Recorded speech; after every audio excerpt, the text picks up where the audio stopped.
Hey guys, and welcome to episode 163 of Meeple to Meeple. Last week, we talked about sustainability in manufacturing and game design, and one of the things that we can do as gamers is play our games, and that's the most sustainable thing that we can do. So today, I've invited our good friend Craig from Get Into Games to come back onto the show, and we're going to talk about how games that started our collection and how that's changed, how someone 20 years ago, what would be the top 5 games in their collection would not be for someone getting into games. See what I did there? That's it. Would be today. Craig, thanks for joining and talking to me about this. A pleasure, as always. It's always a pleasure to come on to Meeple, a real It's so board good game to see you. podcast, unlike those other ones. That's right. Y'all aren't real. Exactly. Those Get Into Games on Air podcasts, yuck. No plug. I just watched my subscriber list drop by like 10. Yeah, that'll happen as soon as I come onto the screen. I'm like, hiya, it's me. Yep. How's it going? It's either up or down, you know? That's it.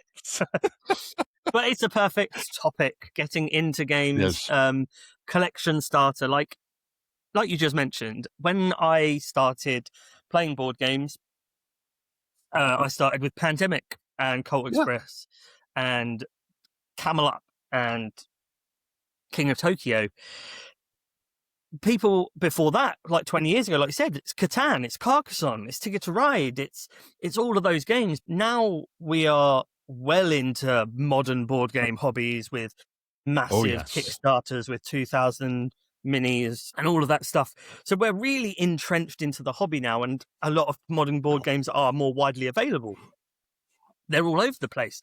Your Villainesses and all that sort of stuff, they're in the UK, in like Smith's, our main toy stores, or even in Tesco's, our supermarkets have board games in there that are not Catan, Carcassonne, Ticket to Ride. They're newer than that.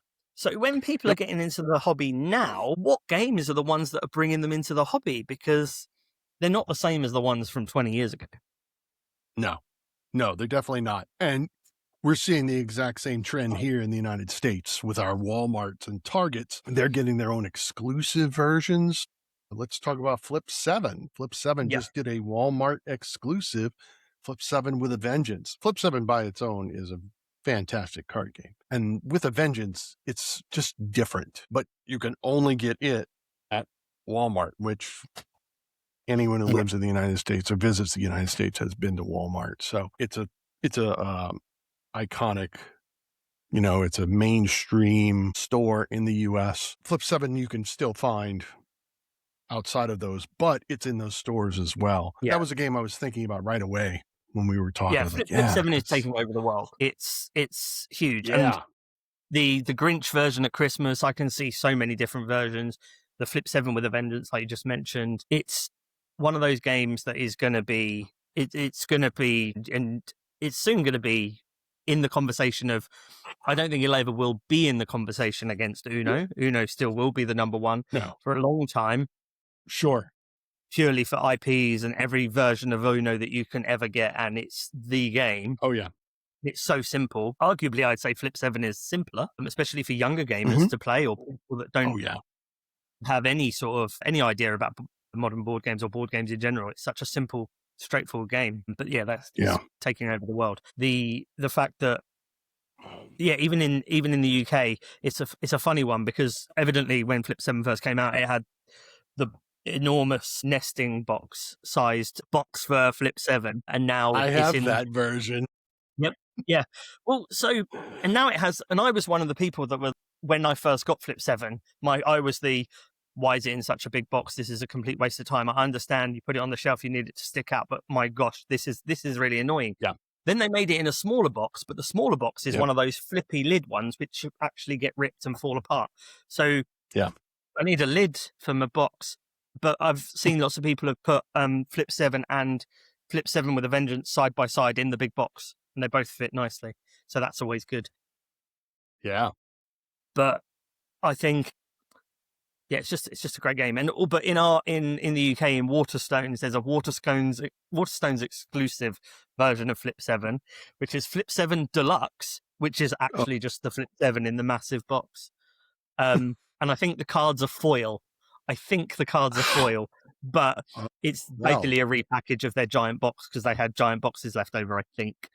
But it does say deluxe on the box, so okay. Well, we did it has learn by talking. We did learn by talking with Julie last week that foil is actually more environmentally sustainable than what's the thing? What am I trying to say? Foil is better than the finish.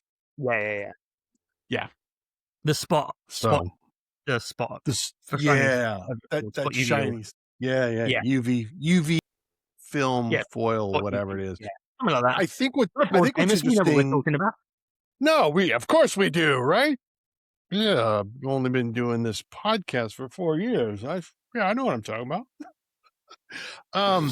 So I think to your point, right, is Uno, which has been around forever. I mean, I guess I should have looked at the stats earlier. I don't know how old Uno is, but Uno's been around forever. We were playing it as kids. Kids are playing it now. It's their first card game. And I think like Skip-Bo was kind of like the number 2 that just could not reach the level of Uno. I feel like Flip 7 is going to overtake, if it hasn't already, overtaken Skip-Bo or any of the other mainstream card games out there. I think. Yeah, I mean, as soon as you start seeing that in more supermarkets, which I think is just inevitable, I think Flip 7 here, especially in the UK, I think as soon as you start seeing that in more shops, I think it will, and it's just such an accessible game. You don't need to be a gamer. Like you'll go through an aisle, and so when I was at Christmas, I was doing some work in Hobbycraft, which is a hobby store here. It sells all arts and crafts, but all of them have massive modern board game sections now, which not many people seem to know that Hobbycraft are one of the best places to go and find modern board games. And they had like Flip 7, and it was amongst like all these other card games and things like that. It's like, well, actually just move it closer to Uno, put it next to Uno on the shelf, see what happens, rather than having Uno and then having all the other card games. Like, put your money where your mouth is and just put this game there, and people will come. And the box says it's the greatest card game ever made. So, I mean, it's got that going for it, right? It says it. It's right there on the cover, so you know it's true. Yeah, it has to be. Exactly. You can't just write these would never lie to us. No, why would they? Eric Olson is a lovely man, and he does not lie. That's right. It's true. So it's interesting. What are some other titles that come to your mind that someone who's getting into games right now would have in their collection to start? So I do think there is, for family gaming, The Footsteps of Darwin from Hachette in the UK, but it's Sorry We Are French, probably Hachette. So Footsteps of Darwin is essentially you're going around on the Beagle, not the dog, the boat, and you're going around the board, and you select from a row, and then whichever tile you select in the row to put into your journal that's in front of you, you move the boat round, and then the next person can only... Had you played it before? I have not. No. Okay, so it's very simple. You're gonna in the end you're gonna draft 12 tiles onto your journal. Each tile will do something. Sometimes it will get you a compass, which you'll put on your board, and then other tiles will have these scrolls, and then at the end of the game you multiply the scrolls by the number of compasses you get. Some tiles will score, some tiles will get you this little Darwin cardboard standee, which gives you 2 points at the end of the game. Super simple. If you make a complete column, you get 5 points. You'll get a book, which is worth 5 points. If you stack your tiles, so if you put like a lizard on top of another lizard in the same color, you get to take out one of these scoring objective tiles. Super simple, but it's enough of a thinky game that for grown-ups you can really go, right, I want to do this because then the boat's going to move there, and then I want this and that, and then when it comes back round to me, and it's enough to let like our elder daughter, she thinks about it when she's playing. She thinks about what she wants to, how she's going to score. My youngest goes, "That's a penguin. I'll take that." So hey, it's an agent of chaos, and 9 times out of 10 she wins by being chaotic, which is what you need. But I really do think Footsteps of Darwin is a fantastic game to just enter the hobby into, especially for like families. It's light enough that you'll understand it. I think one of the things I always remember, I was listening to This Game is Broken podcast with Paula Deming and My Brother's Birth and Matthew Jude. I think it was Matthew Jude who once said, when recommending games to people, if you think a game, as a board gamer, if you think a game is easy and are going to recommend it to someone, that game is probably too complicated. So go easier, because what you find easy because you're used to those mechanics. Like for me, I look at Everdell and go, that's particularly light. I can teach that. I can do that. But you try and teach that to someone who's never played it before, a worker placement game, and discuss what worker. You place a thing, you get stuff, you use stuff to buy a thing, you get that, you put it down. That will then activate on that when that happens over there. Like, for me, I'm like, I know I'm going to do that. That process, I've got that in my mind. That's what's going to happen. Right. But for someone who's just coming into the hobby, he's gone, I put my squirrel where? And I get a what? So it's. I think one of the most important thing is when getting into, for new people coming into the hobby or trying to show people new games into the hobby, I think it's really important to go as simple as you can, because you don't want to scare people off, because the only way the hobby's going to grow is getting more people playing board games. Right. So we can't really gatekeep. And if those people that are coming into the hobby are going, I love Monopoly, cool. I'm really happy that you love Monopoly. You know what? If that's what you want to play, cool. You're playing board games. I don't care. That's cool. Did you know you can play Settlers Catan? What do you like about Monopoly? What do you love about that game? What do you love? Okay, well, I love the trading. I love it when we have to have this back and forth and argue about taxing people and taking their money, or I love blocking people, making sure they can't get round the board. Oh, I love the silly cards that mean something happens or whatever. Okay, cool. Well, did you know you can do most of that stuff in Catan? Come over here, let's play this game. Do you like rolling dice? Here's 2 dice. It's the same number of dice. Well done. Just don't roll a 7. Please, for God's sake, don't roll a 7. Please don't roll a 7. Yeah, I was thinking about another title that's perfect for someone new to the hobby. And I think it drives home your point about simple. And I've had a lot of success with new gamers with this game. And I've played it with you and Becky on multiple occasions, and that's Number 9. Right? That is like, you don't get much more simple than one person flips over the top card, and whatever that number is, we all take that number shaped tile and place it in front of us. Yep. You know, that's it. It's a game that no one ever talks about anymore, it seems. That's true. No one talks about it. Yeah, right. Didn't they come out with an expansion like at Essen last year or the year before? As far as I'm aware, it fills in the holes. Right. I punched out those when I got the game. I punched out the expansion and threw it away without realizing. This is crazy. Okay, for those who have never played Number 9, there are, because the shapes of the numbers, you might create holes in your layers, and this expansion allows you to fill those holes in, thus allowing you to stack the tiles higher. And as we know in tile stacking games, the higher, the more points, usually, but not always. Depends how high you pile that 0. But it's so simple, and yet there's so much strategy in where you place your tiles. And there's that luck too, because it depends on what flips, right? You hope for that 0, so you could put that on the table, and it's worth 0, because you're going to get 0 points for everything touching the table. So you don't score anything until level 2. So you want to get to stacking. But the caveat is you've got to stack those numbers. They can't cover up holes, so they can't overlap and be hanging over. I guess not overlap. I guess overhang. And they have to be on a minimum of 2 other tiles below them, right?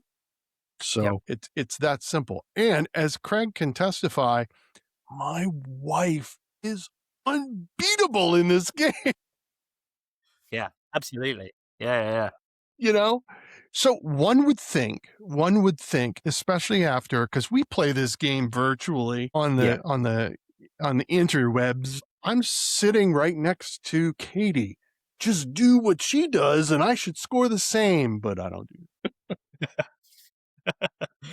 Yeah, I mean, I think it's such number a good. 9 is a great title for a new gamer. Yeah. And it's been out for Yeah, a while, 100%. but it's still so good. Yeah, I am. It's bigger than I thought. When I ordered it, I was expecting kind of like a small box to come, but it's quite a big box, really. You get quite a bit for your money. Right? Beautiful insert as well. Keeps everything divided. Never throw that insert away. It's perfect.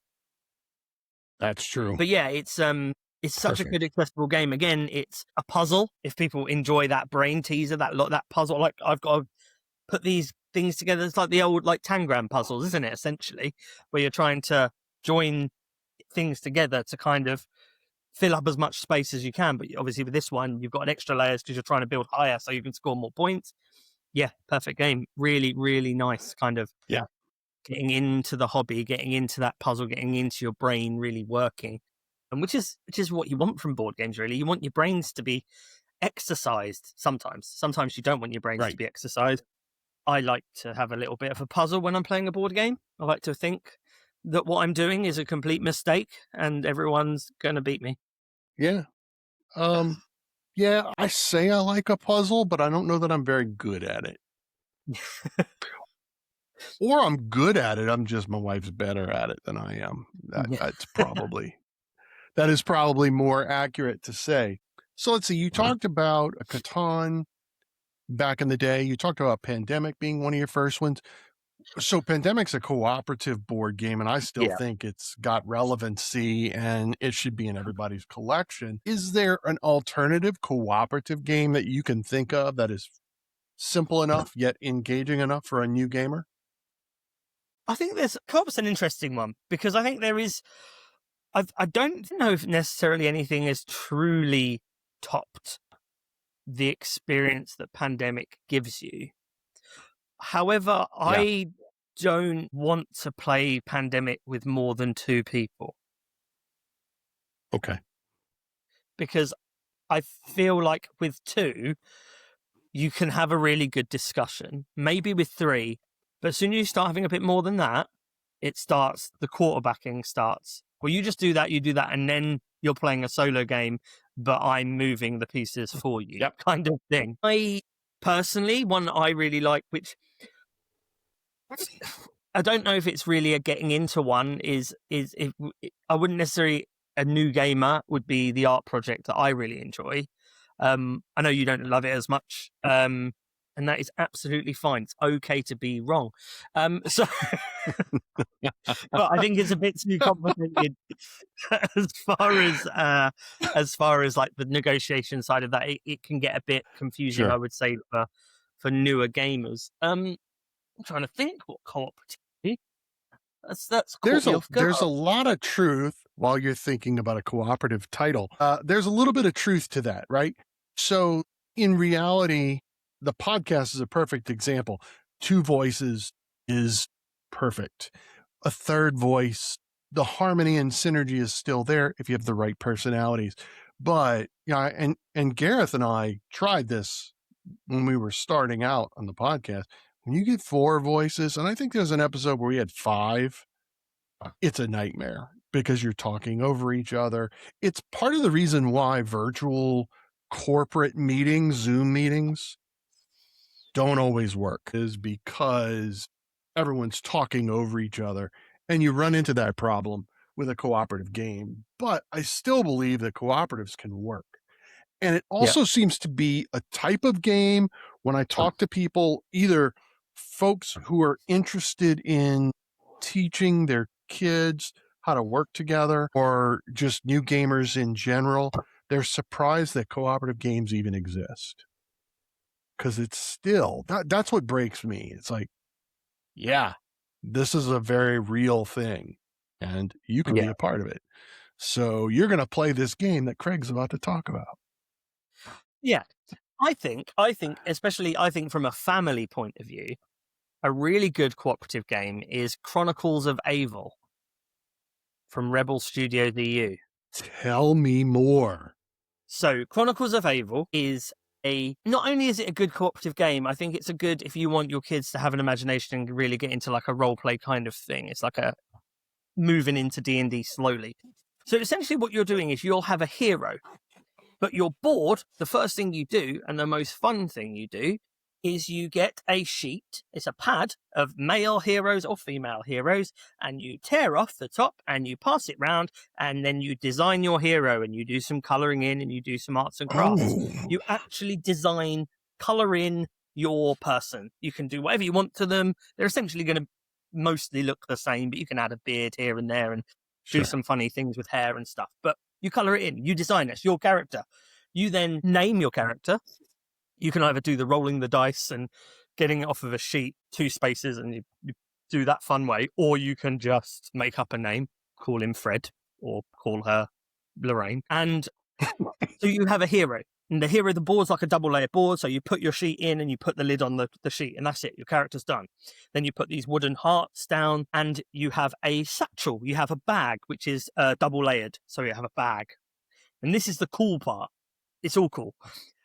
Your bag is a specific shape, right? So it's a sack shape. Okay. Yeah. As you're playing the game, you're going to be getting weapons and upgrading your hero. So you put a hat on your hero, it fits in the double layer player board hat. A shield, you put it in the shield space. A sword or an axe, Okay. you give your character weapons that give you dice modifiers. The other thing is your bag. When you're getting items and potions and money, there's a real puzzle element, because if you can't fit it in that double layer player board bag bit, you throw it away. You don't collect it because you can't carry it because it doesn't fit in the bag. So it physically has to fit in your player board for you to keep it.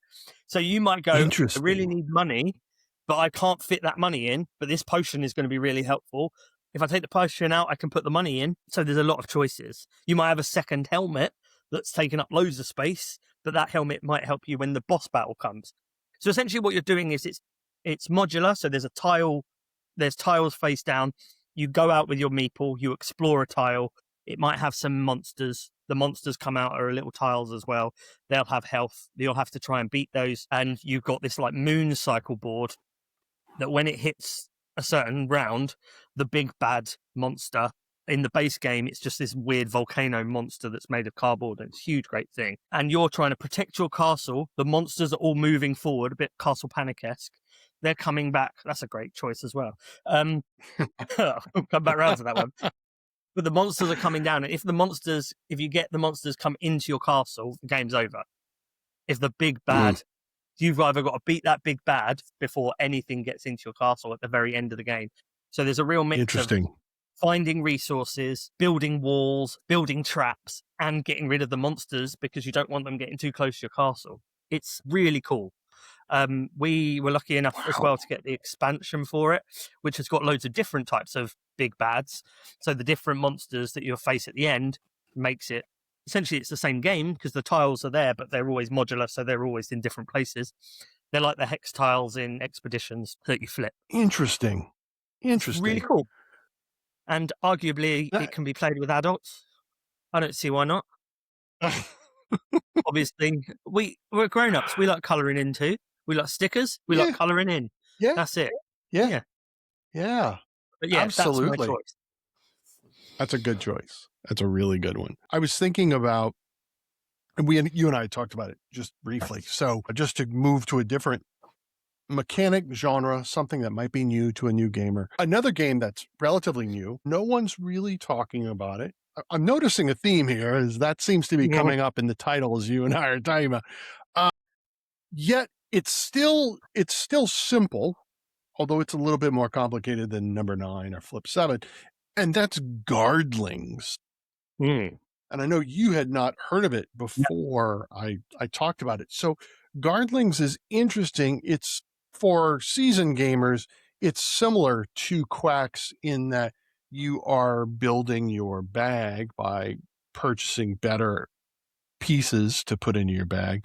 and then you're pulling them out to put in front of you. But these are tiles. So you start with a few tiles, just starter tiles in the beginning. And the tiles are rectangular. And so they have half a gem on the ends. And then, well, there's 4 ends, but 2 of those ends are longer because it's a rectangle. So you basically have up to 6 gems, half gems on each tile.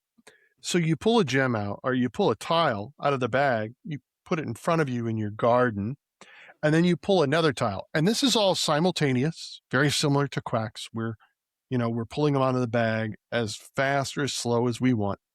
But you have to match the color of the gem, so where you place it matters, right? Otherwise, it's not a complete gem and you cannot place it. Some of the tiles that are in your bag have gnomes on it. Yeah, so those dreaded little, rascals who are trying to steal your gems. So if you get 5 gnomes in your garden, don't fret. You will lose half your gems, but you'll still have some gems for purchasing power. But if you don't have enough, you get what's called a pity pig. And it's like this little pig on a tile that has gems printed on it. And you just get to put that in your bag. So even though your gems were stolen, you will get a tile. It just won't be as cool. But at the end, if you succeed and you don't get 5 gnomes, you count up all your tiles that have matched. You count up all the gems that match. And that's your purchasing power for the round. And so you can purchase better, more powerful tiles.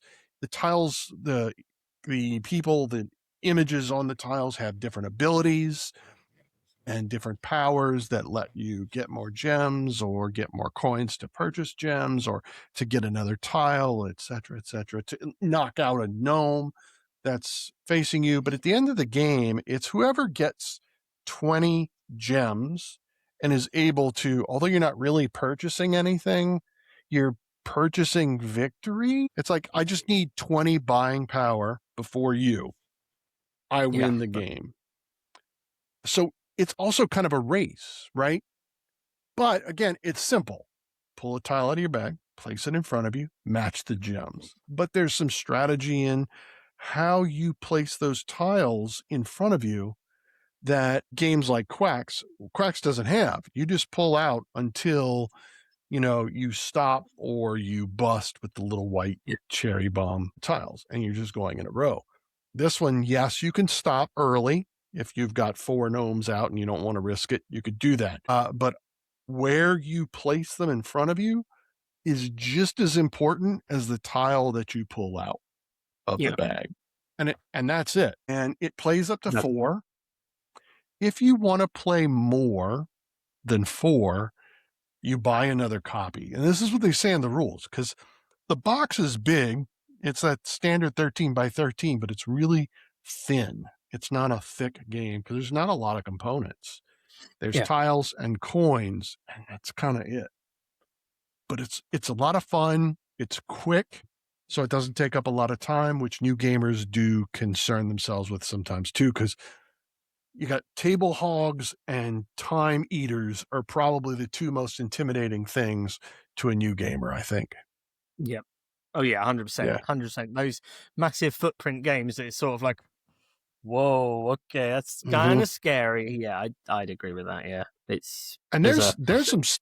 there are simple games that eat up a lot of table, and I'm like, my God, it's like, when I pull it out on the table, I'm like, I don't remember this game taking up so much space, but there it is. Yeah, I mean, but I know that can be intimidating. Absolutely, it's kind of not. It's definitely not like, so the old King's Crown, for example, is exactly one of them games that takes the table space is huge. If the cards were just a little bit smaller, I understand the art is perfect.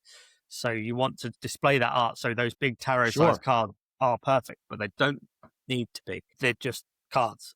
It could be much smaller. But those big the table hog games are just, whew.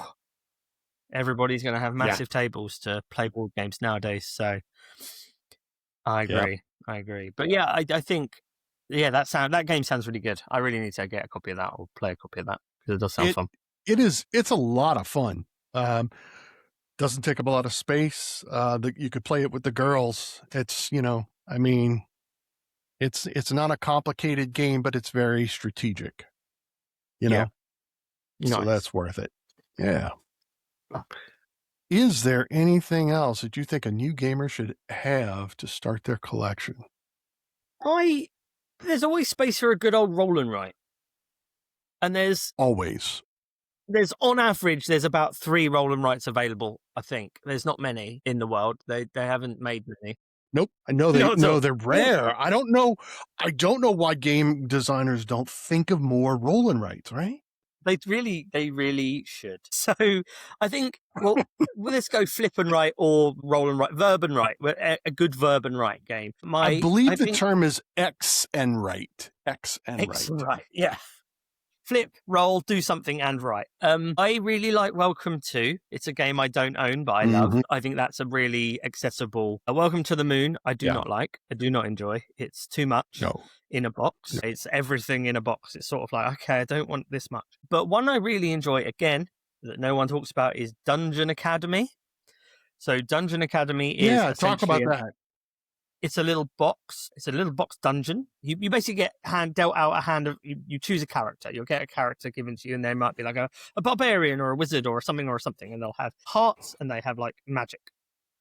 So you have a character, and over 3 rounds, you're going to go through a dungeon with your character. But what you'll do is Boggle style. You get all the dice in this big contraption, give it a good old shake like Boggle, and they'll all land flat inside this thing with the lid closed. You can't see inside it. There's a lid.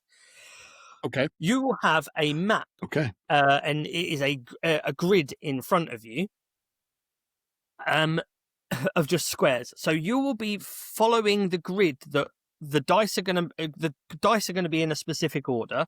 You're going to go around this grid in the best way to go in one entrance of the dungeon, go through monsters, collect treasure, and then get out the dungeon. All of this is done in real time. So you have an app that does like a 30-second timer. So you're like, oh God, I've got to look at that. I've got to think of that. And I've got to see. You're also checking your resources because you want to make sure that you've got enough health to get through the monsters and not die, whilst also getting enough swords and whatever. You might have a magic item that helps you do something like a rubber duck or something weird. And you basically do that 3 times as you... Okay. Hold on 1 minute, Craig. Okay, yeah. Okay. I just want to talk for a minute, for those of you who've been paying attention, how riveting your description of Dungeon Academy has been. You will notice that both Craig and I have executed a wardrobe change. We just got too excited. And Craig managed to get a haircut. I know. And just when you thought that was all, an entire episode of this podcast managed to drop out of order. Yep. Episode 164 dropped. We're still in 163. Yeah. I should never have bought that DeLorean. That was the problem. I got in the DeLorean. I listened to the man with the big hair.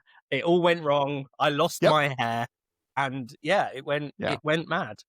But well, the other problem is, and you and I have been friends for so long. I did not know this. I had no idea that you were also a Time Lord. Well, that's it. That's why we've got so many phone boxes in the UK. I know they're all red, but again, that's also a disguise. Yes. we have a couple of the police ones kicking around. I'm sure they'll be protected somewhere. But yeah, I mean, the seasons changed in the UK as well. It was quite sunny and warm when we recorded, and now it's blowing a gale. It's really interesting. But if anyone doubts me that you're a Time Lord, something else temporally has happened while you were talking about Dungeon Academy. The United States' clocks were pushed forward ahead by 1 hour, and there is now 1 less hour time difference between you and I right now. I know. It's like we're almost experiencing the same moment together, but we're not. I know. We're not. One of us is in the future, and obviously Well, I'm always in the past. You're always 5 hours ahead or 6 hours ahead of me. But that's good because I can tell you what's going to happen during the day and let Yes. you know when you get Mhm. up. I'll be like, yeah, this is going to happen. Don't worry about it. No big deal. So the only time that works, the Mm. only time that actually works, and if I'm being honest, it kind of pisses me off a little bit, is when you're at UKGE and you tell me all the cool games. So when it's my turn to go to a convention, I know which games to buy. Speaking of conventions, I've just got back from Aircon. It was a really good Yes, weekend. you did. Yeah. See, guys, I played Bella Vista from Hachette. That's a very good little game. And I played lots of other new games.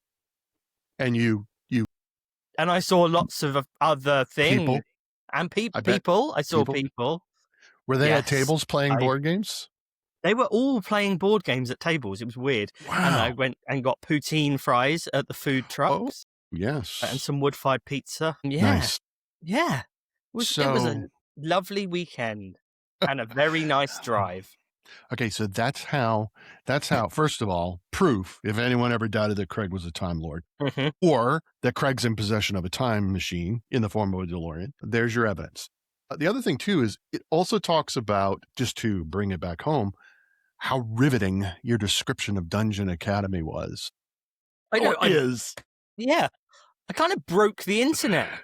And I thought that was just like Kim Kardashian or people like that could break the internet, but apparently it's me. I don't know if you broke the internet, but you certainly broke me. I don't know. I mean, I don't know. Maybe I broke the internet. Maybe Dungeon Academy broke the internet. Maybe the op games are making some real good games that break the internet on a regular basis. Who knows? I mean, we talked about Flip 7 earlier. We did. That nearly broke the internet. So that did. Yep. There were some troubles, and yeah. And then they fixed it. They did, and now we're back here after Aircon, obviously. Right. Absolutely. Well and truly after. So with all of that, I'm really sorry. Thank you guys for bearing with me, but when you're in the presence of a Time Lord, one must call attention to that. That is one of the issues in life. So, to be fair. Yeah. So you were talking about Dungeon Academy. You were outlining like the actions and... So essentially you go through the phases 3 times. You go and you're adding a new dice to this boggle type tower that you shake the dice in. Right. To go through, and you have like a final boss monster battle that you have to kind of defeat him. And you need a certain amount of like weapons and hearts and things to get through the dungeon and score the most points, because at the end of the game, it's whoever's got the most points over those 3 rounds, those 3 dungeons, win. It's a really quick game. Comes with loads of pads. We've laminated ours so we can use whiteboard markers, so we can just keep playing it over and over again. If it just did have whiteboard boards, the box could be so much smaller. But it's great. It's such a good, accessible game. No one really talks about it. I don't know how available it is. The artwork is stunning. It's that kind of almost Ghibli kind of cute, kind of Funko artwork. Yeah, really enjoy it. And I think more people should play it. And it's a good entry into roll and writes in a way that kids can get involved with and get an idea of, okay, I've got to do this.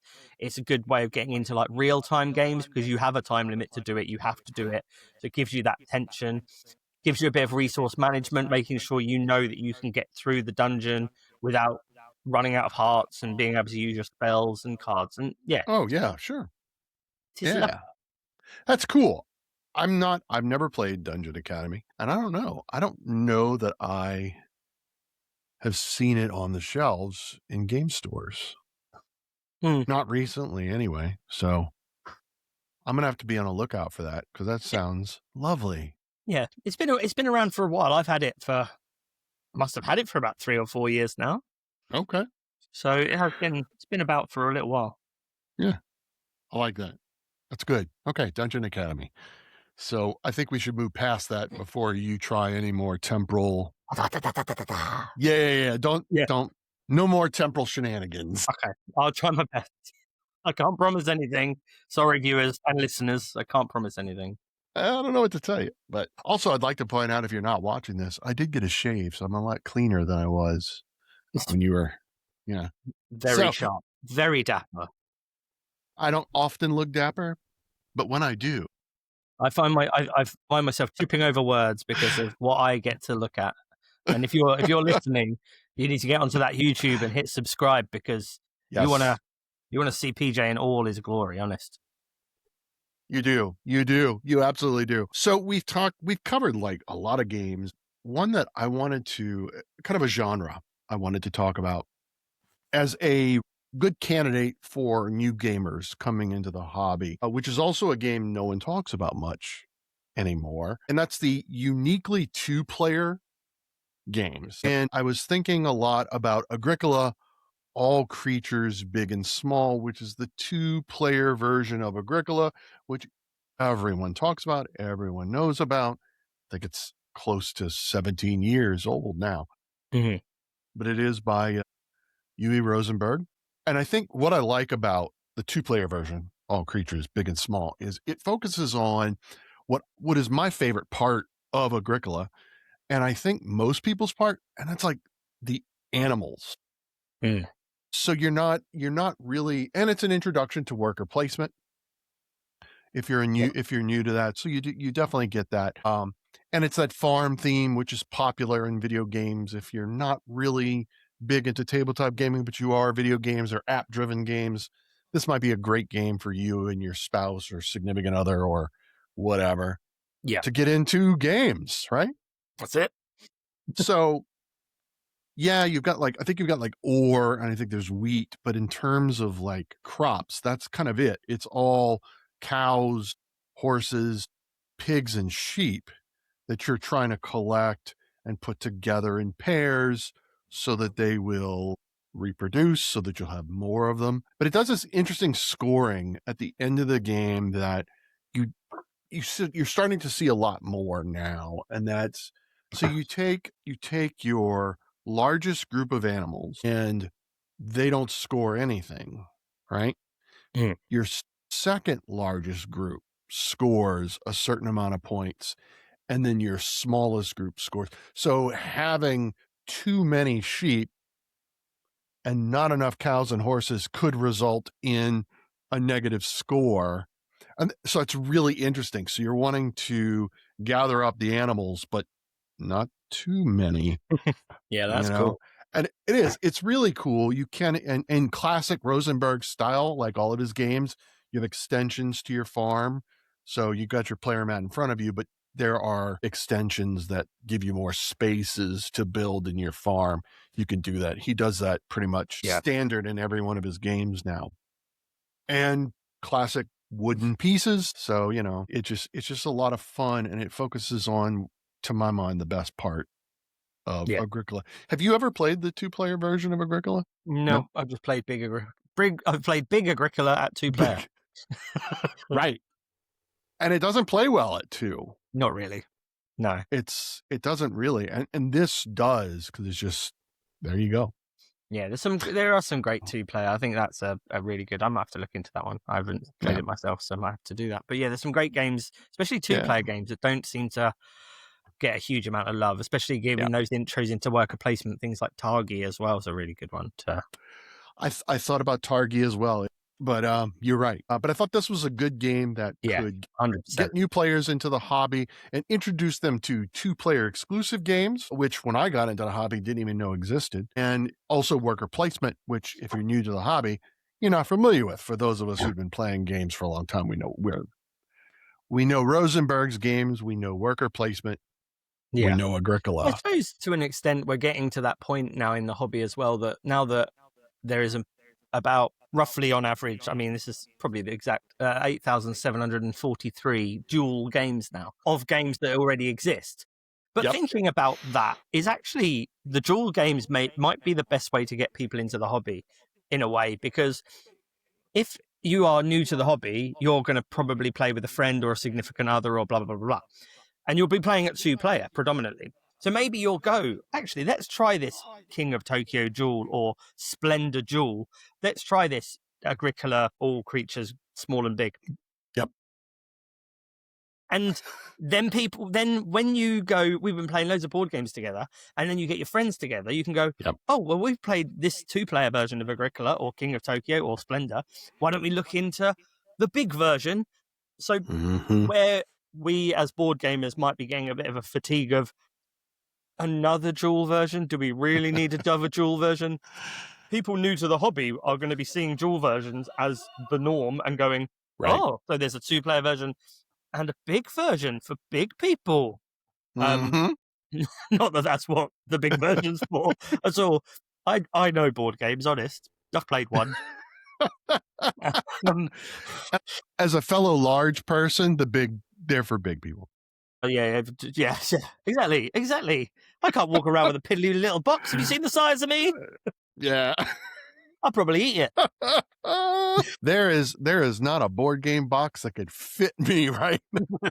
Oh my God. Yeah. So I think that's our any other games that come to mind that you think are I think like modern games that I would start getting people in, like the Dewan, which is a brand new game, apparently is very good for entry level.